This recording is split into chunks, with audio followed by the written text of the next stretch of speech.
കണ്ട ആ തുള്ളിക്കളിച്ച് വരുന്നുണ്ട്. ആ തുള്ളിക്കളി മാത്രമേ ഉള്ളായിരുന്നു.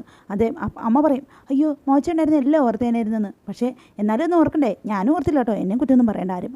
അങ്ങനെ തന്നെ. ദേ ആ ട്രോളിയിലിരിക്കുന്ന ബാഗുണ്ടോ, ആ കറുത്ത ബാഗ്, അത് കണ്ടില്ല, ആരും കണ്ടില്ല. തലക്കണ്ടായിരുന്ന അച്ഛമ്മയും കണ്ടില്ല, എടുത്തു വെച്ച് ഞാനും കണ്ടില്ല. വണ്ടി പാർക്ക് ചെയ്യാൻ നമുക്ക് പറ്റില്ലായിരുന്നു കേട്ടോ, ഷോർട്ട് സ്റ്റേയിലോട്ട് കയറിയില്ലായിരുന്നു ഞാൻ.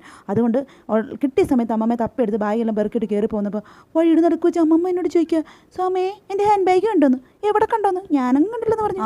അങ്ങനെ തന്നെ തിരിച്ച് പോകേണ്ടി വന്നു. എന്ത് ചെയ്യാം, വേറെ വഴിയൊക്കെ ഉണ്ടായിരുന്നു, പക്ഷേ ഞാൻ പോയില്ല. കാരണം എന്താണെന്ന് വെച്ചാൽ എനിക്ക് വന്ന വഴി മറക്കുന്ന ഒരു സ്വഭാവമില്ല. അതുകൊണ്ട് ഞാൻ നേരെ വന്ന വഴിയെ കൂടെ തന്നെ തിരിച്ച് എയർപോർട്ടിൽ പോയി. ചെന്ന് ലോസ്റ്റ് ആൻഡ് ഫൗണ്ട് ഇത് കണ്ടെത്തിയല്ലേ. അപ്പോൾ പിന്നെ ഒരു ഗുമ്മിന് ഫോട്ടോ എടുക്കാതെ എങ്ങനെ വരാൻ പറ്റും. ഞങ്ങൾ ഫോട്ടോഷൂട്ടൊക്കെ കഴിഞ്ഞ് അവിടെ നിന്ന് ഇവിടെ നിന്ന് ഇറങ്ങി അങ്ങനെ നേരെ വീട്ടിലെത്തി. വന്ന പാടെ ഞാൻ പെട്ടിയെടുത്ത് ഇങ്ങ് പോകുന്നു. കാരണം ഞാൻ ആർക്കും കൊടുക്കത്തില്ല. എനിക്കുള്ളത് എനിക്ക് എന്തെങ്കിലും കാണാൻ അതിനകത്ത് ഉറപ്പാണ്. വന്ന പാടെ അമ്മമ്മ ദൈവത്തിന് സമാധാനം കൊടുത്തിട്ടില്ല എന്ന് അതിന് നന്ദി പറയാൻ വേണ്ടി പോയേക്കുക. അങ്ങനെ നന്ദിയെല്ലാം പറഞ്ഞു കഴിഞ്ഞപ്പോൾ ദേവക്കുട്ടി പറഞ്ഞു, വാ നമുക്ക് പെട്ടി പൊട്ടിക്കാം. ഞാൻ പറഞ്ഞു വേണ്ട ഫുഡ് കഴിച്ചിട്ട് നമുക്ക് പെട്ടി പൊട്ടിക്കുന്നത്. അങ്ങനെ ഞങ്ങൾ പെട്ടിയൊക്കെ പൊട്ടിക്കാനുള്ള പരിപാടി. ഓക്കെ അപ്പോൾ ബൈ, ടേക്ക് കെയർ. എല്ലാവർക്കും താങ്ക് യു.